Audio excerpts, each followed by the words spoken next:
Sir, I can explain if you would just give me a moment. No, you can't. Don't even try. Captain, perhaps it would be best if we discuss this. Shut up! Beg your pardon. I said shut up. As in close your mouth and stop talking.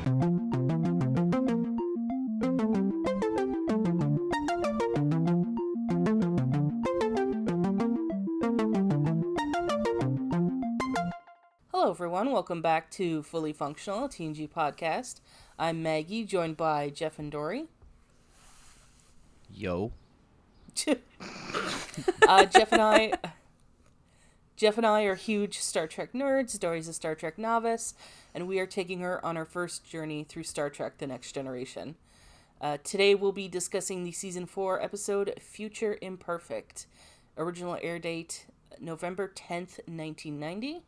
And as always, we'll take it to Dory for the recap. Okay, so we start. The Enterprise is conducting a security survey of the Onias sector near the neutral zone. Then we cut to the trombone, and it's Riker playing the trombone. The Netflix subtitles said, playing Misty poorly. Yes, the song is called Misty. Yeah, so that might be one of my favorite subtitles to have come up so far in this show. So it's Riker's birthday, and they bring him over to blow out the candles on a huge cake. A real ugly cake, too. It's literally just a rectangle. Yeah, I was kind of confused. Honestly, did not immediately clock it was a cake. The colors of it make it look like it's like a space nebula rectangle, which is... A weird choice for a cake, but B, have you ever wanted to eat a cake with, like, a large amount of gray on it before? Because I haven't. I mean, listen, if it's icing, I don't care what color it is. Yeah. All right, fair enough. So, okay, this might be up there in one of my favorite, like, I don't know if this was improv or this was, like, I don't know what this part was, but... So Riker blows out the candles, and then Troy goes, "So what did you wish for, Will?"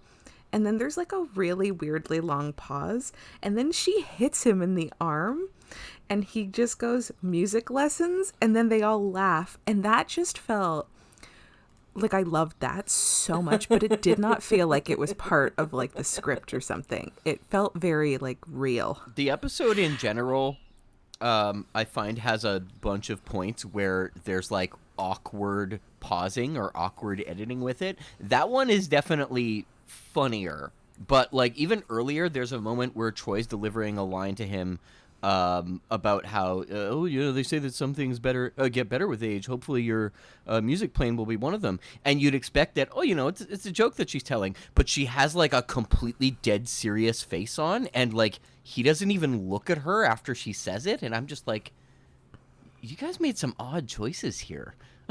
It was truly interesting. I really liked it, though. I rewound that part like a few times. Fair. Yeah, it seems like maybe he forgot his line and then like... Yeah. Yeah. Just like her making the face and then like hitting him, and he just like was quiet for so long. And then he also delivered the line really strangely, but like in a good way. I just really liked it. It does feel very natural, I like, think. Like a real interaction. Yeah, and like the laughter felt real too. Yeah. Which was like pretty wild. Okay, so then back on the bridge, Data finds it really interesting that humans celebrate a day we don't remember. And I'm just like, it's ego, Data. We love to celebrate ourselves as humans. Yeah. So just before like Picard and Data going to Riker's party, some guy is like, "Hey, we're detecting fluctuations in subspace frequencies." So they're being probed, and it's coming from the third planet of the Alpha Onias system. It's reported to be presumably uninhabited. Whoa. And Picard questions if the rumors about a secret Romulan base is true. So Picard calls Riker from his party, and he's like, "Hey, gotta take an away team down. Okay, thanks." There's like, we're getting like energy readings from under the surface. So Riker, Worf, and Geordi go down, and there's like gases, and it's like getting worse and like possibly toxic. So they try to beam the gang up, but like there's some technical difficulties, and it basically like fades to white. And then Riker wakes up as dun dun dun the captain of the Enterprise. And he's like got salt and pepper hair, and I love it. Yeah. It looks great on him. So truly, the captain look works for Riker. Too bad the so beard it doesn't is look revealed- realistic. Listen, I'll take it. So it's 16 years in the future, and I'm just like, everybody looks fucking great except for one person who I will say soon when the person comes up. And Dr. C is still there. And, so Riker's been the captain of the Enterprise for 9 years, which is like, wow, good for you, Riker. So I did write, Dr. C's hair reminds me of Pebbles from the Flintstones. So when Riker, like he doesn't remember anything from the last 16 years. And it's because when he was on the planet, he contracted Alterian virus. It's a according to Dr. C, it's a retrovirus that incorporates its DNA directly into the cell of its host. Can lie dormant for many years, then become active. So 10 days ago, from when he woke up, Riker fell into a coma, he was delirious, and then his fever finally broke that morning. And here's my question. Has he been in the same captain's uniform for 10 days? Oh, geez, maybe. Because, yeah, that's questionable. So they're also experiencing like a computer lag, which is wild considering 16 years in the future, they're still having computer issues. Yeah. So the virus like fucked with his memory, and they might be able to bring it back for like, association therapy, I guess. But like it could be permanent. And so then Dr. C and Riker go to the bridge. Oh, and by the way, then walking there, we see a Klingon lady, which was cool. Oh, yeah. I was like, oh, wow. So they like integrate more people into Starfleet. Awesome. There's even a Ferengi. Yes, an Ensign Ferengi who's at the at Wesley's desk. Yes. In which they do not ever mention what the fuck happened to Wesley. Oh, he's busy being a captain. Yeah. Oh, Wes. I made that up. I have no idea. Oh. Oh, Geordi got eyeball cloned implants? Okay. Yeah. That is a thing that canonically ends up happening, not in the series, in the movies. That's not a spoiler because it's not important. They barely address it. It just happens. We'll see about that. Okay. Oh, Data is first officer now, and he's in a red outfit. Cute. So then a Romulan warbird arrives, and Riker is like, red alert. And then they're like, oh, we're actually expecting this ship. And the Admiral wishes to speak to Riker. And, okay, here's my... You know what? I'll bring up my issues later. I'll just go on with the recap. So as it turns out, we see the Admiral and Troy, and the Admiral is the one person who I don't think has aged well, and that's Picard. And I love Picard, but this hair, I don't like the grown out hair for him, and the facial hair, it looks like a cartoon villain facial hair. Oh, I actually like his look in this episode. I do not. I like it too, that pains me to say it. I think it looks like he's like a mirror universe version of Picard instead. Like I could very much Yes. seeing this guy Yeah. like ordering the death of millions on a whim. Yeah, this is who Focard wishes he was. Yeah. Yeah, Troy looks incredible. She looks, Yeah. she's in like uniform with pants. Yeah. And I love how subtly they aged her. Yeah. Like in general, everybody has aged 16 years. Like, oh gosh, like should be so lucky to Like a age the champ, way all yeah. these people did. Yeah, truly. Background corner. Most of the people in the cast at this point were in their 30s or early 40s. like when this was filmed, and the thoughts behind the makeup were, well, look, it's only been 15 years. A lot of people don't look that different between their like 30s and 50s, not that different. So we'll do a couple of things with hairstyles and add some real subtle makeup under the eyes, and that's it. And honestly, bang up decision, because they've done some real unconvincing age makeup in Star Trek, and this is not that unconvincing age makeup. Oh Yeah, yeah. this looks pretty good. I mean, Christ, I wish. Yeah, I mean, for all the shit in general, I think this is some of like the most solid like aging makeup I've seen in like TV in general. Oh, wow. Because like I mean, they didn't look like, oh my god, these people are like they didn't look crazy. They looked normal, just like a little bit older. I just like, it looked really natural. My only problem with it is the hair color streaks that they do, and I find this is something they do in a lot of things, but Star Trek in particular. When they make someone older, they give them like a single or like 2 or 3 gray streaks, and they make them look like Storm from X-Men, and I'm just like, that's not sorry, not Storm. They make them look like Rogue from X-Men, and I'm like, Yeah. guys, that's not how gray hairs work. Yeah. Yeah, I don't know why they always go with streaks. I guess don't know why either. It's pretty hard to achieve salt and pepper, I think. It is.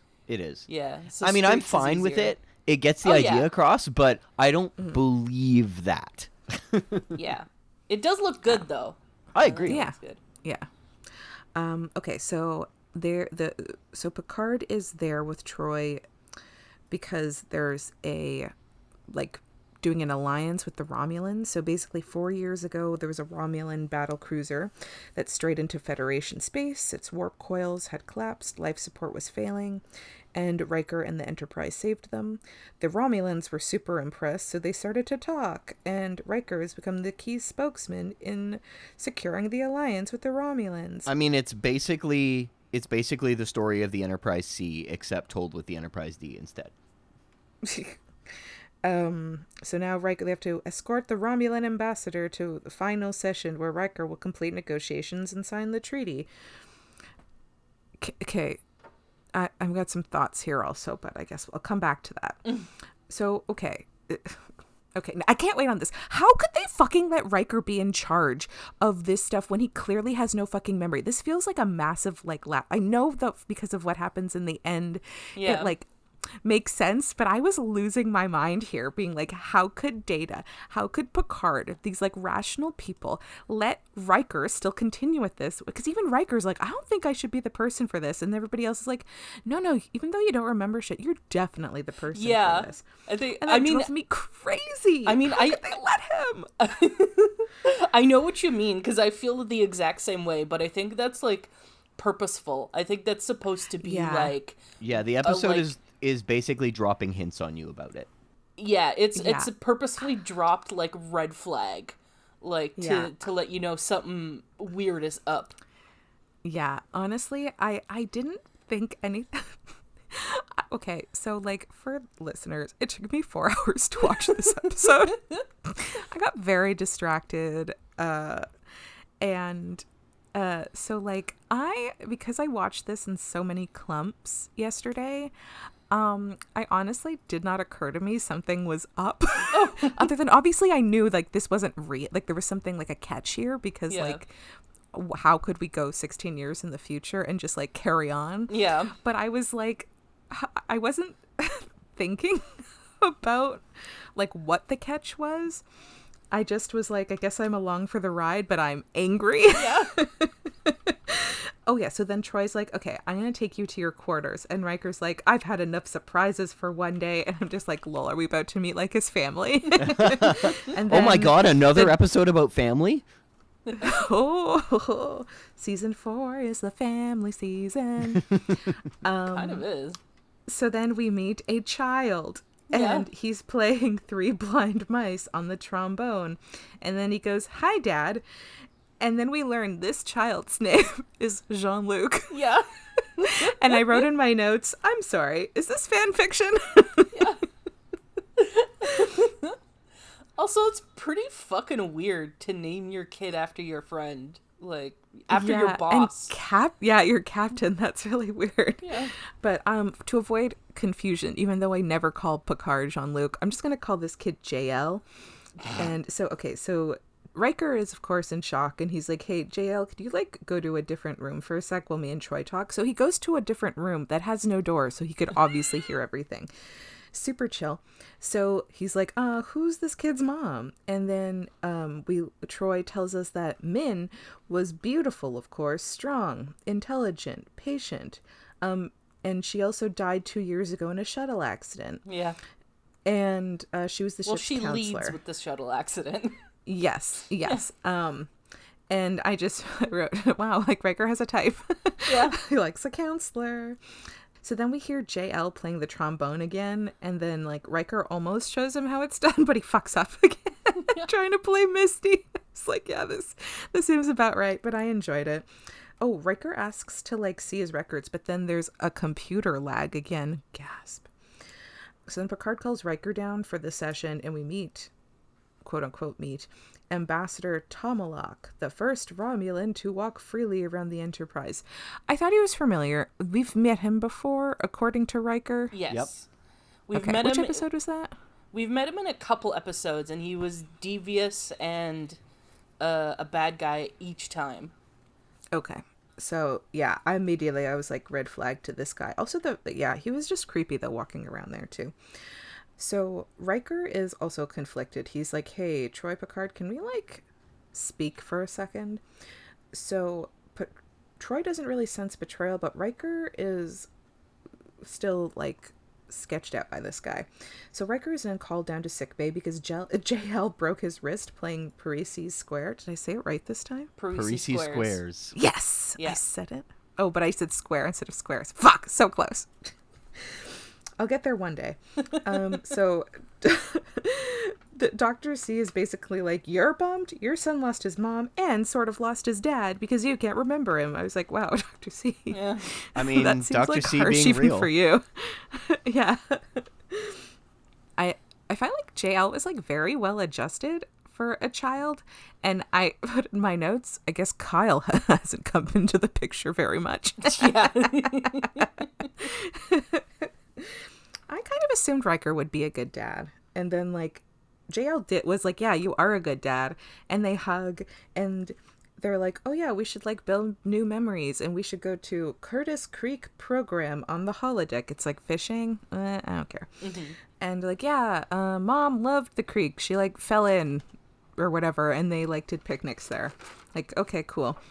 And then, so Riker then, like, wants to, I guess, see stuff from his family, so he like asks to see whatever, and I wrote, so I guess the AV club is now in people's rooms because we see the most bizarre video of JL sneaking up behind Riker wearing a terrifying clown mask, and then he just like flips him around and is like hugging and tickling. I don't know. It's like supposed to be like home movies or whatever the fuck. Okay, Yeah, who was I didn't filming get it? home like because I didn't. I don't know. Like just the way it was shot felt It's weird. the future, so they're just like, there's cameras in the room and be like, hey, computer, activate home movies mode. Oh yes. Oh, is that a thing? That's so creepy. No. It's the future of the Starfleet AV team. Yeah. Oh, okay. Yeah. That's based on our AV club bit. Yeah. But then, like, Riker, his main concern, though, is he really needs to know how hot his wife was, though, because he hasn't been able to see how hot, like, her footage of her yet. So he asked for Mrs. William T. Riker, and, like, you can't look up your name. Troy's called her Min, like, twice. So, like, Yeah. But then we cut to it's JL's birthday, and then I ruined the twist for myself, like, literally a second before it was revealed, because I saw the lady and I was like, she looks familiar. Have we seen her before? I don't get it. And so I paused the episode, looked up on IMDb, which I never do. I always wait till the end to like look people up if I like don't know who they are. It's like if I do know them or like I know that person. But her, I was just like, she's familiar. do we know her? And then, yeah, looked it on IMDb, and then it said Minuet, and I was like, oh, fuck me. And then I pressed play, and they're like, Minuet! And I was like, okay, I could have waited one more second. So, yeah, Minuet is JL's mom from the Horny Trombone Jazz episode back in season 1, I want to say. I would like to point out something about this that, I mean, they're going to address it slightly later on, but choosing Minuet was a bad idea for the audience because within the dialogue, Riker admits that he only met her once. Yeah. So this is on the audience to remember an episode from 3 years ago in 1991, was it? No, this is 1990. Yeah. Sorry, This episode came out in 1990. And the original episode, I think, came out in 87. It might have been early 88. I'm not sure. I don't remember how early in the season it was. But the point is that it's on the audience to remember that from an episode which is not particularly amazing anyway. That's Yeah. a But little to me, it's frustrating. memorable because of the Riker shit. That's why when I saw the name, I was like, oh shit, I know exactly who this is. But Yeah, would it and- have stood out to you if you were just watching this casually on TV once a week? I have no idea. Yeah, within the time period that this aired, the Minuet episode would have happened 3 years ago. I truly don't know. Maybe. Although, here's the thing. I think it still works because whether you remember her or not, it's obvious that something has changed and that something has clued in for Riker. So either you remember and you're like, oh shit, or you don't and you're like, oh, what's up with this? Why did that thing? Oh no, that I agree with. My issue is them deciding to use Minuet as the reference, considering that is something that we saw on screen, and there really isn't any evidence that it would have this much effect on him from the context of that episode.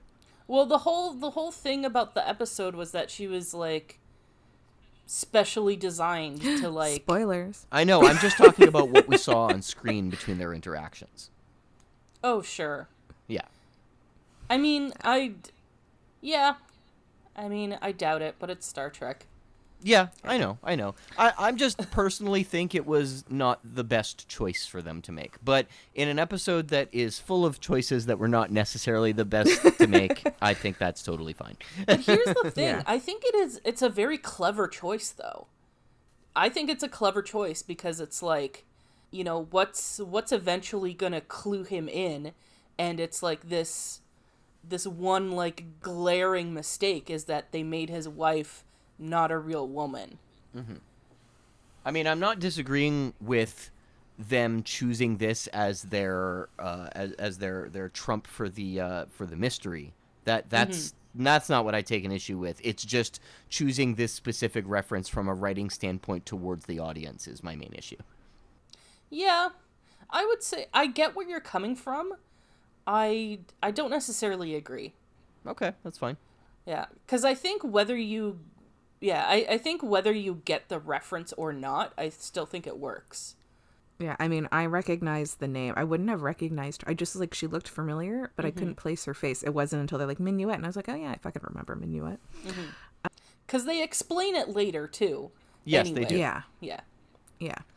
Okay, so then from there, Riker's like, what the fuck is happening? There's something going on. And then gasp, antimatter containment fields are fluctuating on the edge of the neutral zone. And like Geordi is not doing a great job of fixing shit. And there's still the computer lag. And Riker goes, you're incapable of that level of incompetence, Mr. LaForge. Yeah. Well, And they do your favorite thing. They reveal an amount of time that has no consequence. It's like you've been running a diagnostic for 14 hours or whatever it is. 20 hours? It should never Yeah. take you more than 4. And it's like, I'm Yeah. sorry, a diagnostic takes you 4 hours? Jesus Christ. Oh, there's a big lot of ship. systems going on. isn't there like thousands or something they said one episode? Also, is level 1 or level 3 the more severe diagnostic? I don't know. I never found out throughout all of Star Trek. Yeah, that's right. They never really say. No. So then Riker is basically like, something's wrong, everything is wrong. And then he's like, Worf, did you get that? Where did you get that big ass scar? And then I just wrote gasp like 6 times. And then Data, you can't do fast math. Something's wrong. Gasp. Yeah. And then contractions. Gasp. And then he's like freaking out. He's like, definitely everything is wrong. Something is up. There's problems. We are not, there's a problem. It'd be bad. And then Picard comes in and Riker's like, no, everybody, this is bad. Shit's happening. And then Riker, great exchange. Riker then yells, shut up at Picard. Yeah. And then Picard goes, I beg your pardon. And then Riker goes, I said, shut up, as in close your mouth and stop talking. It's like, oh my God. That's amazing. And then Riker's like, we done? Because this is he's like, this is ridiculous. I figured shit out. We done with this fucking nonsense, this charade, I believe he called it. Yeah. And then Tom Locke's like, yeah, you got us. Yeah, it's us. And then I wrote, oh no, they have Riker on a green screen. Yeah, there's a couple of shots. I wanted to point this out. There's a couple of shots where they do that in this episode here and a little later on in the episode, and they're not convincing. The lighting on the mats is just not good, and I don't really know why. Or sorry, not on the mats, but on them. It doesn't match the mats. Yeah, the Tomalak reveal is really bad. It is. He's just like, lols, you figured it out. They clearly tried to fix it in the remaster, and it does look better than it used to, but it still doesn't look good. And it's just as unconvincing on Riker in the very next shot. And I don't know, they just did not make the right decisions for the way they were lighting them. Maybe they thought they were using different mats. I don't know. Maybe they didn't have the mats ready yet. But, it was awkward looking. Yeah, also the set. So they're on, a Romulan room or whatever. It doesn't look great, honestly. No, it doesn't. It's a bad plastic design. The set is another redress, as they're going through the area. It's another redress of the Borg set. This is the second time they've used it this season. Or third time, rather. So then Tom Malak is like, yeah, we're putting together your shit. We just found someone you were real horny for to play your wife. And Riker was like, lol, she's not real. Yeah. I fucked she's a still in your hologram, head. sorry. Yeah. She's like, oh, she's still in your head. And I just wrote, oh boy, Riker, what did you do? Yikes, Mr. Riker. But he's like, oh, a significant memory. I'm like, yeah, unfortunately, this is a significant memory for me too at this point. Well, the whole bit is that she felt real to him. Yeah. And then he's like, why didn't you probe my mind? And they're like, we can't because it's less efficient in human brains. I was like, okay. And then they keep talking about oh, the gap from there to there. And I just wrote, the gap is in the mall. It's so stupid, but I couldn't help it. They just kept repeating the word gap. They're like, the gaps, the gaps, the gaps. Is it on the... do they have a gap in the ship's stores? The ship? I don't know if they have it on the Romulan one, but maybe there's a gap on the Enterprise shops. God damn it. And he's like, but what? So they say they let Data and Geordi go, and they put Riker in a cage with a child, which turns out to be JL, whose name is actually Ethan, and his parents. They lived on a research station, and they were killed, and the Romulans came or whatever. And so they come in to be like, hey Riker, we want to know where Outpost 23 is. And then Ethan makes a run for it, and then Riker slaps a Romulan. Because it doesn't look like he punched him. He looks like he fucking just slaps him. And then he kicks another one, and they're this escape is very easy. And then Riker just shoots other Romulans. They hide in Ethan's hiding spot, which is a grate in the wall. And then the grate turns out to extend into a whole storage room. And Ethan's yeah, he's map the tunnels. He's very resourceful. I'm like, what? And then I just wrote, is Ethan a setup? And then a second later, he's Ambassador Tomalak. I'm like, oh, fuck. Okay. What the fuck's happening now? And I just wrote, this kid, what is happening? And then, yeah, it's also not real. So this kid was brought to the planet. His people were killed, and is brought to the planet by his mom to like protect him, and he's running from someone. The Romulans? I don't know. They don't say who they're really running from, but yeah. And he decided he wanted Riker to stay for company. Yeah. I mean, you could do worse than like Riker seems like a nice person to hang out with, but this is definitely an interesting Yeah, It's a basically choice. the Romulans have nothing to do with it. It's just like that was another Yeah, element it's just brought in some- from it's- Riker's mind. Yeah. So then, as it turns out, this kid is actually so he's like, oh, so you like, why don't you come to the ship? That'll be fine. Like, and then JK, it's like totes an alien. Yeah. He's got a bug head. He's got like robes and some creepy stick fingers. It's like the most 1950s shit ever. And and guess what? He's got another name. It's Barash. And then it ends with Barash going, Riker's like, to transport, and they go up to the Enterprise. And I'm just like, okay, now what? Like, where are you bringing Barash? What's happening? Get it? I need to point something out about their choice for Barash, but I think that Jonathan Frakes deserved an Emmy for delivering the line, Oh, to me, you will always be Jean-Luc, while touching Oh. that real shit alien costume job God, yeah. and Dude, not Jonathan- cracking up. Yeah, Jonathan Frakes deserves all the credit in the world for keeping a straight face after the alien reveal, because that shit is so funny. Like, it's the most, like I said, it's the most 1950s looking alien thing ever, and it just comes out of nowhere.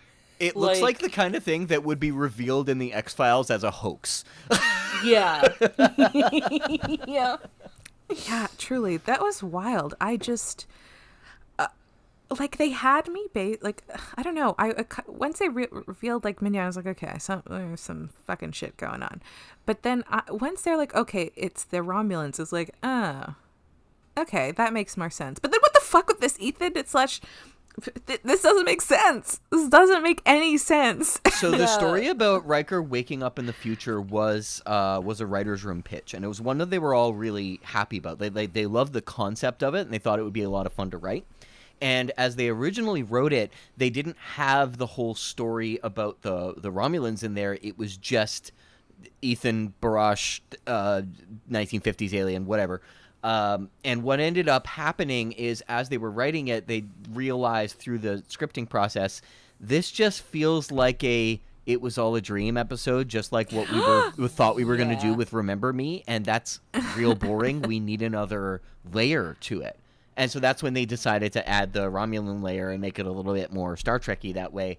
And I don't disagree with that choice. I think it was a good idea, but Yeah, same. I don't mind the multiple layers. Yeah, but the ending reveal, partially because of how fast it is, because that is like legit in the last fucking minute and a half of the episode.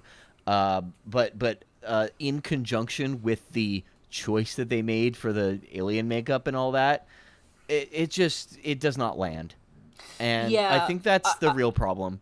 Yeah, I'm actually surprised that the whole Barash thing was there initially, because to me it felt like they wrote themselves into a corner and then didn't really know how to get themselves out, so they're like, alien boy, I guess. You know what's sad about it though? Yeah. Apparently, when they were doing the shooting, they realized that the episode was going to come in short, and so they wrote this scene that took place in I think it was one of the elevator scenes or something like that. I don't recall exactly which scene it was. They wrote it the night before they shot it, but the point is that they had extra time. They could have padded out somehow that last ending reveal and made that a little bit more substantial, but instead they put something in the middle of the episode, and that's another reason that it really disappoints me that end doesn't land.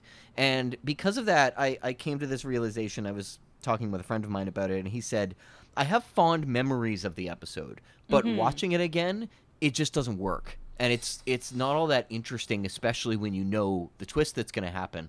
And as I was watching it again, I ended up having the same feeling about it, where it's just this twist doesn't land at the end, and it's not that exciting to watch because of it. And I think if they had found some way to strengthen up what was going on in the end there to make it more substantial somehow, that might have worked better for it.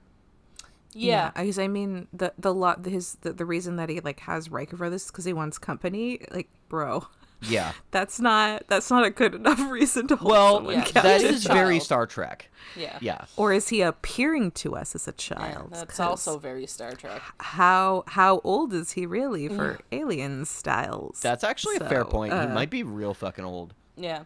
I mean, I think it is implied that he's been there for quite a while. Maybe Grandpa's delirious. Okay, but that kid was honestly, Oh, yeah. that kid was real fun. He did a good job. I didn't Yeah, I love think him, so. partially because his eyes creeped the hell out of me. That's not his Why? fault, What was though. And it's not his fault. It's just he has this like he has really big eyes, and the stare that he does is a little unnerving to me, especially when Riker's trying to teach him to play trombone, and the kid is staring like completely flat-faced and like looking way too serious about it. I actually took a screenshot and make a meme of it because my thought on it was immediately like, Riker, please stop. Please, I'll do anything. Oh God, because that's the look that I'm seeing in his face in that moment. Oh, my first thought for there is when like he's playing the thing, and then Riker's like, "Let me show you." I guess the COVID times has fucked me up, and I just was like, I can't believe they're sharing the mouthpiece. Oh, they don't fucking go- actually. I noticed He that just passes it over. No, he switches out the mouthpiece. He does? Yeah. I didn't even notice that. Cool. I'm pretty sure he does. I don't think I noticed that, because I just remember him passing it over. I and noticed just, like, that detail, playing it. though. He might have just I don't swapped it have out to, like Oh, no, without- wait, no. I pulled it up. You're correct. He adjusts the mouthpiece, but he doesn't replace Oh. Okay, yeah. Yeah. Clean the mouthpiece, Riker. it. Yeah. I mean, it is his son. That's still gross. You're still Yeah, they're supposed family. to... They can spit it on each other. It's safe. Although in real life, the actors are exchanging mouthpieces. Yeah. Although it's a Yeah. different shot, so Yeah, it's it a might- different shot, so probably not. Yeah, so the actors might not have actually shared a mouthpiece. Yeah. It was probably just a detail that was like forgotten, or they're just like whatever. Yeah. But yeah, sorry, I was wrong on that. I liked that, like, JL was, like, pretty well adjusted. He just was, like, a nice, like, kid. I thought He was also just happy to have a dad, honestly. yeah, I think also him and Jonathan Frakes played well off each other. Like, it wasn't weird. It wasn't, like, it wasn't awkward. Yes, yeah. It was very believable that he would be his son. Yeah, they were pretty, like, oh, okay, yeah, this could be, like, a dad and his son. Yeah.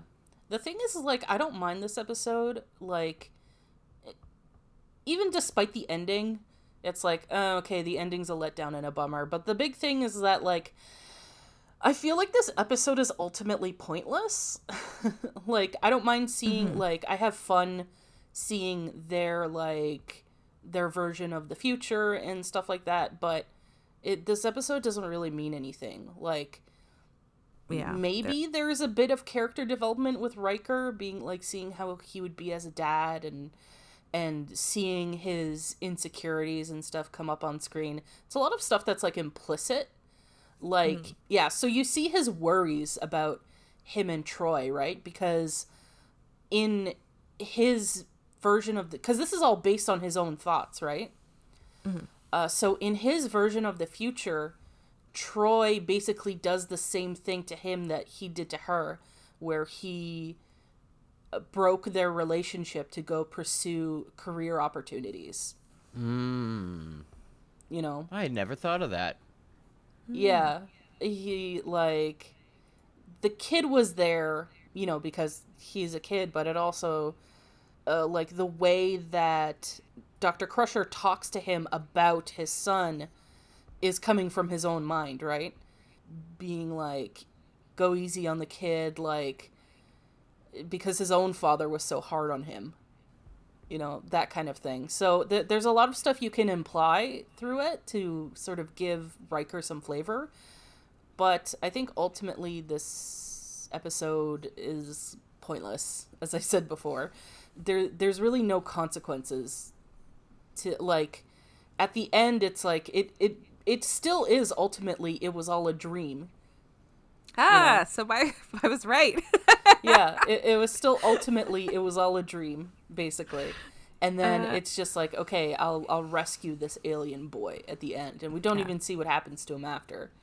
Yeah, we don't even know where he's going. He's just like, hey, Riker's like, you want to come up to the ship? Mm-hmm. And he's like, yeah. I'm like, okay. I do like some of the subtle clues too that they don't really point out too much, like the fact that Data is a little looser, like he's smiling and like, you know, not as like rigid as our Data is, you know, and then Worf is like, he's just kind of like weird and hunched over the comm panel and like doesn't really say much, and it seems weird that Worf would have gone to that position. Yeah. You know? I was like, my God, Worf's just like moving around that room. Yeah. Worf doesn't get any lines in this episode. I think he this gets is a like couple. a battle. Oh, okay, because yeah. when Something like Riker's that. like yelling him about like how he got his scar, and Worf's just like one word answers, and then just at one point just stops answering, and he's like, Yeah. I do think it's really funny that like everybody's defining thing with like realizing Data is not Data is when he uses contractions. Yeah. For 1 second, for like literally like a millisecond, I was like, lore? No, that doesn't make sense. I did really like that moment. That is true, how like Data like showing the lag of like how he can't come up with the Math. answer to Riker's math questions quick enough, because that is very true. Like Data would have been able to do that. Yeah, in that general, this episode is like, nah. But I think Jonathan Frakes was really good in it. Yes. Yes, So like, he is. I didn't. It was like as I said earlier, it took me a very long time to get through this episode. Yeah. Because it's like not that interesting to me. Yeah, I it's guess. not. But he's still good, so I didn't hate watching it. I enjoy Riker. He's fun. You know what I think frustrates me about this upon watching it again? Some of my favorite Star Trek episodes are alternate future or alternate reality episodes. There's two of them I can think of that are coming up in TNG that I absolutely fucking love, and they are like standouts in the series. In Voyager, one of the best episodes in the series is like an alternate what happened episode, in which they're all trying to go through like different different versions of the same truth about something. And like I always find that concept really interesting, but they just don't handle it very well here. Yeah. And that's too bad, because it's not a bad idea. Yeah. The thing is it's like it's very hard to make those concepts feel like it mattered that we saw what happened. Yeah. You know, because it's ultimately a future that doesn't happen, hasn't happened, sort of thing. So why should we care? And that's a very hard thing to achieve. That's true. Of yeah. being like, why do we care that we saw this alternate version of events? Like yesterday's Enterprise. It's like they gave us a reason to care that we saw this alternate version of events, despite, you know, it ultimately, like, basically never happening in our universe. I mean, later on, there are consequences to it, but at the time, you don't know that. Right. But they managed to achieve, a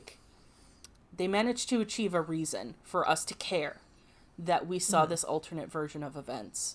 Yeah. And I think that's basically like Tasha is the reason, you know. Give Tasha a good send off, and it was just a good story. You know. Yeah. It was you know, and with that one, like, you could float the idea of seeing the alternate versions of these characters. Like, it's always fun just to see the characters, like, how they would be in different set of circumstances. But the thing is like, you can't, that's not the only thing you can have. And I think that's the only thing that this episode has, and not much of it either. Like, I think if they showed much more of the fake future crew, it would have been interesting. Or if they delved more into how Riker's own mind is influencing these things, I think it could have worked. Or showed us something that's like, that he maybe wants, that is like something that can be like, okay, this is just an example, but like, say in his like imagined future, he was married to Troy, and then back in like current times, he's like, wait, fuck, do I like really want to marry Troy? Like, I wish there was some kind of like, Yeah. because we go back to the main time and like nothing is like, it doesn't matter, right? So I wish there was something like, not a consequence, well, yeah, a consequence, but like made him, his subconscious of what the future, the 16 years in the future would make him think about, oh, okay, What does he want for the future?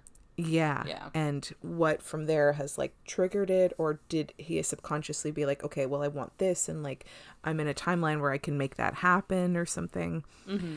But yeah, like I think, yeah, as we said earlier, like I think it had a lot of potential, and it's like a good idea, but the execution like could have been better. Yeah. Especially with the ending kind of sucking.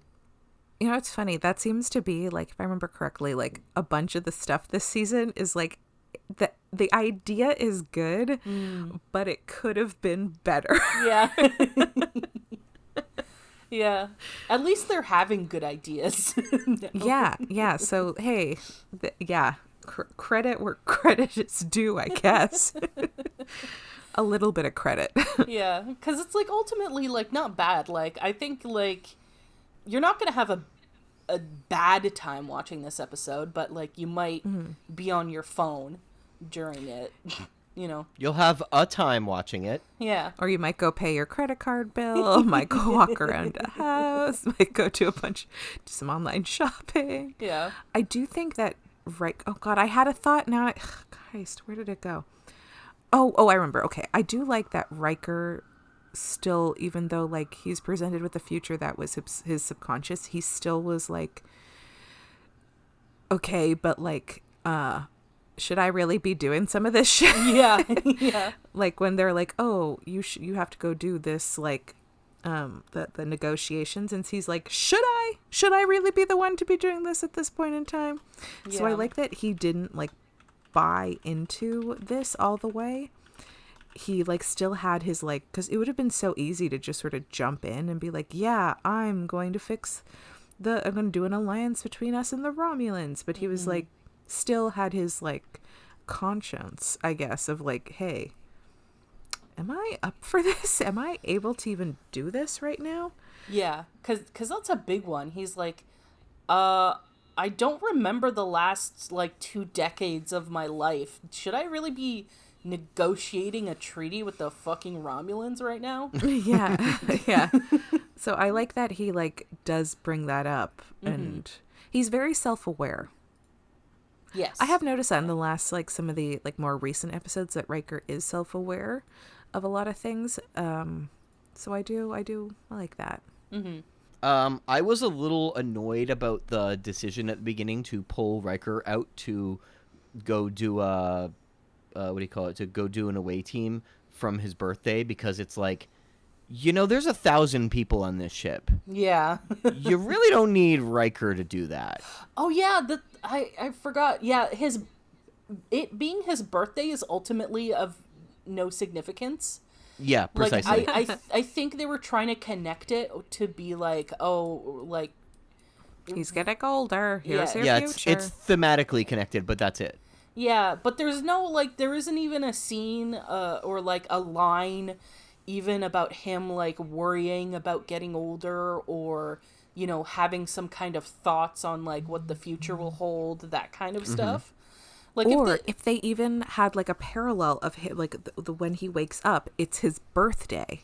yeah, Like having that connection too of like maybe him being, because he has mentioned in the past that he's like concerned the fact that he's getting older, or he's not concerned, he just is aware of the fact that he's getting older.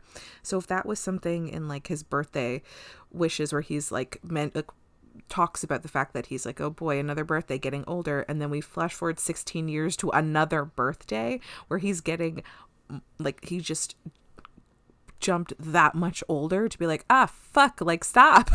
Yeah, because down. They could have totally just tossed in a line or two of him being like, I hate my birthday, or like, you know, worried about getting old or whatever. And then he wakes up and it's 16 years later, you know, that sort of thing. That they could have totally done that. And you even said that they had time to do that. So, I'm not mad, I'm disappointed. Yeah. The writers.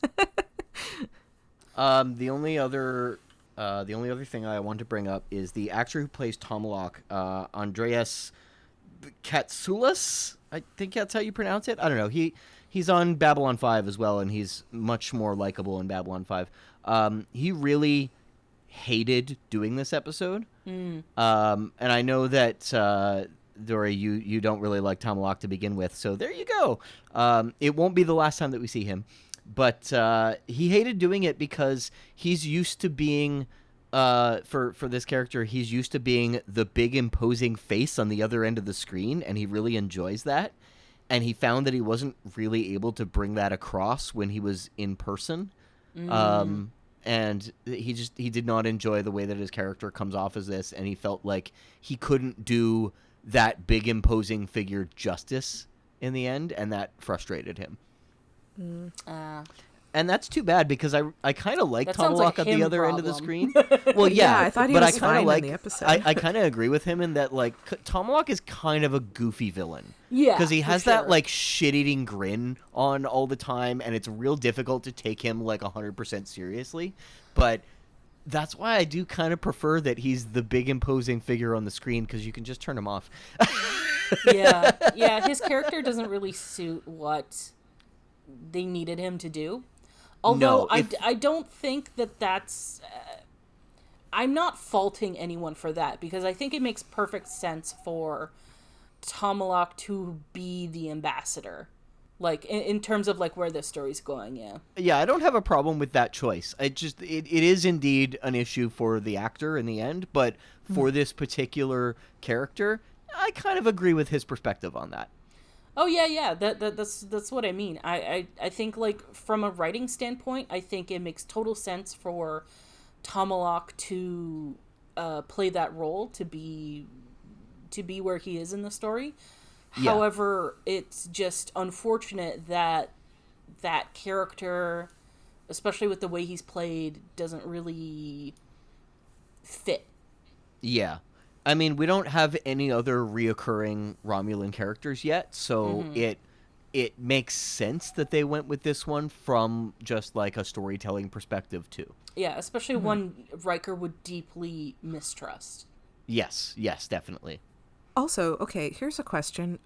Is it plausible that, like, with one save, that the Romulans would agree to, like, consider a alliance? No. So... Because, like, that seemed kind of loosey-goosey to me, but I don't know enough about the Romulans to know if they'd accept that. It's important to remember with this episode that it is very much calling back to things that are supposed to be in Riker's head.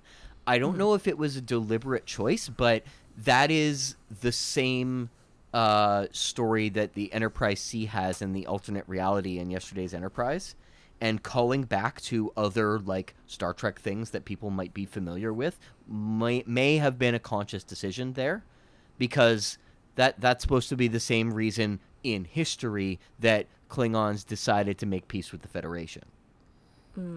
Yeah, so it's not an unprecedented thing to happen, in that, like, trying to rescue the Klingons is what led to the Klingon Federation alliance. So it makes sense that, you know, that the computer would make up that scenario. However, with the Romulans, I highly doubt that would trigger any sort of peace talks. Me too, but I think it's also important to remember that the Romulans are currently pretty underdeveloped as a villain. Yeah. at this point in the writing, I mean. Yeah. All right, so with that, let's get to favorite moments and lines and things of that nature. The birthday party. I loved everything about the birthday party. The trombone, the caption of playing Misty poorly, the Riker Troy exchange of what did he wish for, music lessons. That was pretty great. Oh, this exchange when he's like, oh, who's like JL's mom or whatever? And Troy's like, Min was beautiful, of course. Strong, intelligent, patient. And then Riker goes, well, she was married to me. She had to be patient. Yeah. That was really cute. I actually kind of hated the fact that she said beautiful, of course, the way that she said it. It was very, like, 1990s sexism-ish, I think. Yeah. But, I mean, hindsight is 2020, so... 2022. Yeah. Hindsight is 2022, sorry. I liked when Riker yelled at Geordi, you're incapable of that level of incompetence, Mr. LaForge. And then, of course, the when Riker tells Picard to shut up. Yeah. Riker, shut up, Picard. I beg your pardon. Riker, I said shut up as in close your mouth and stop talking. I enjoyed that. Yeah. And I guess also just like some of the bonding moments with JL was cute. I can't believe he named his kid Jean-Luc though. Yeah. That's super Pretty fucking weird. unbelievable. Like that's fucking weird. Yeah. Like if I named my son Jeff, I think that would be weird, wouldn't it? Yes, it would be. Yeah. Please don't name your son Jeff. I won't. It's a terrible name. Thank you. Thank you. Oh, side note. So, I have a job coming up, and it's a temporary gig. It's some tech work, and they had to provide me with a device that I had to bring home in order to do the tech work. Anyway, so they gave it to me in like a box, and I had to go through all the security to get it and whatnot. And the box has my name on it. Twice. Mm-hmm. Both spelled incorrectly. And I'm not talking about my last name. I'm talking about my first name. Well, unfortunately, there are multiple ways to spell it. No. The first one is Jeffrey. Jeffrey?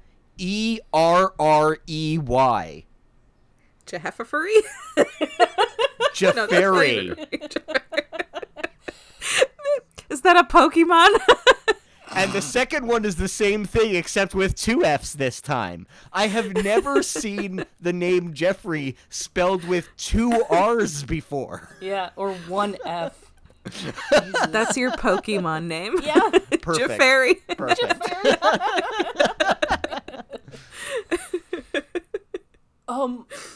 Yeah, so...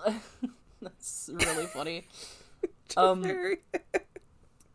Yeah, so, sorry, for the episode, my favorite moments are actually, like, anytime when we're actually dealing with the consequences of having lost that much memory. When he's having that discussion with Troy about who's JL's mom, and he's like, I don't remember anything about her. And that's just fucking, like, so devastating.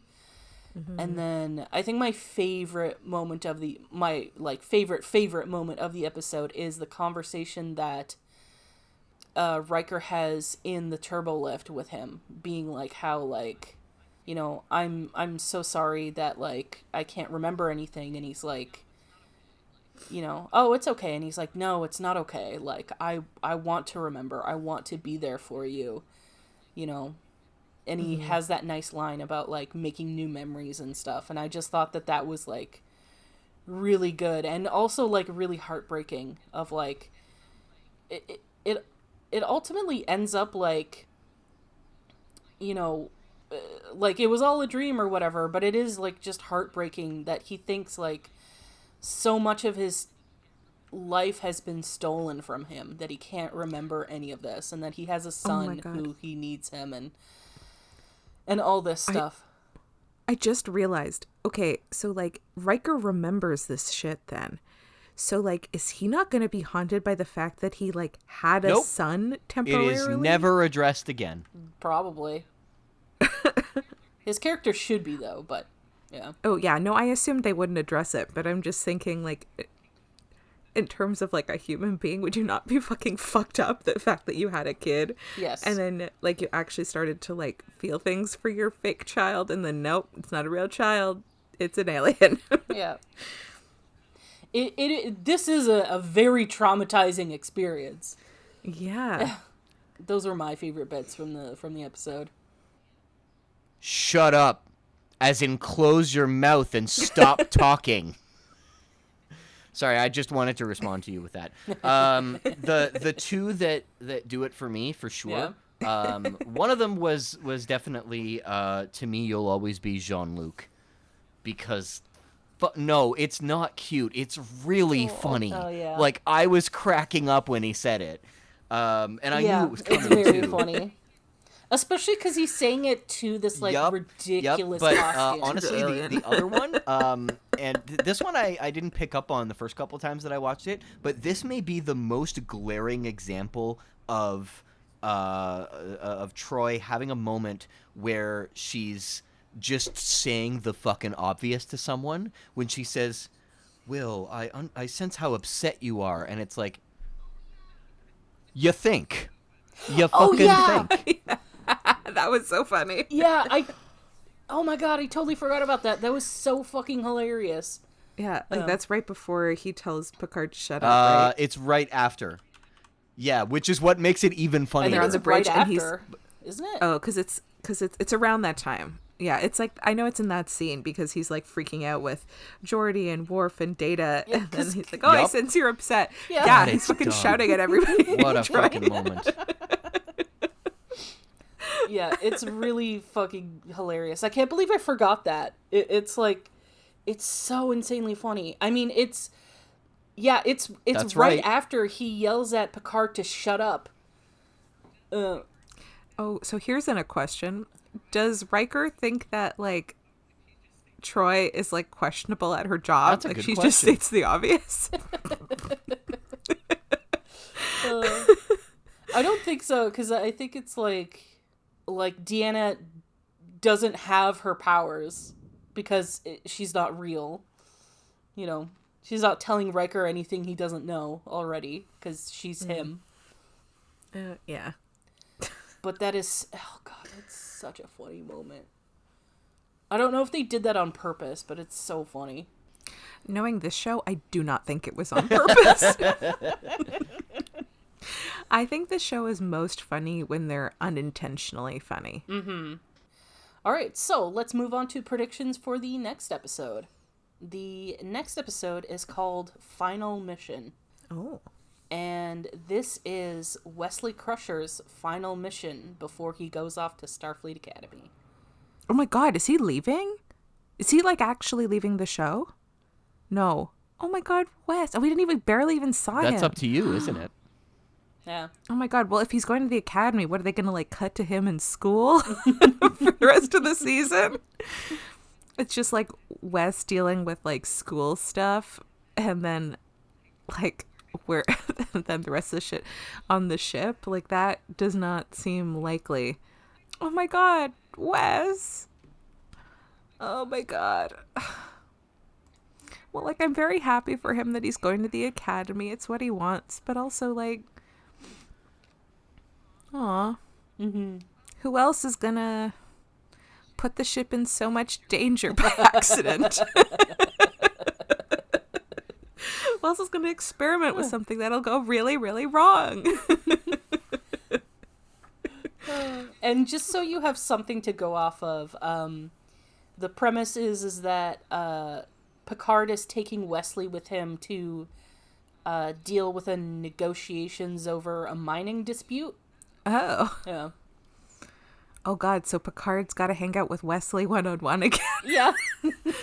Oh god, Picard's worst nightmare. Wesley's dream.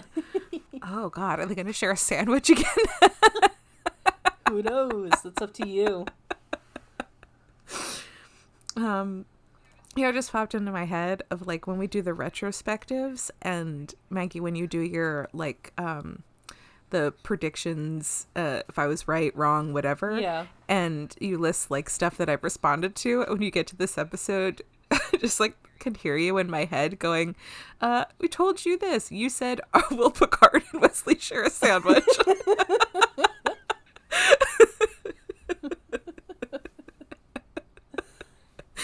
Oh, okay, that's sad. Okay.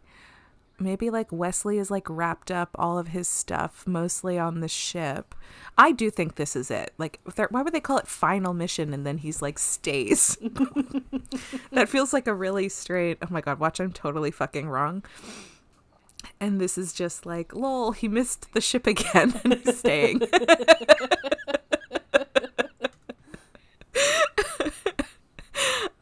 Okay, so so maybe he's like packed up, they have his replacements, and Picard has to do this this job, this mission, and he's like, maybe he's feeling charitable and is like, Wes, you know, this feels like a pretty like not dangerous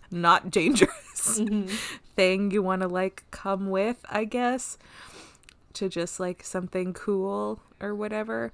And Wes, of course, would never turn down hanging out with Picard. So he's like, yeah, for sure.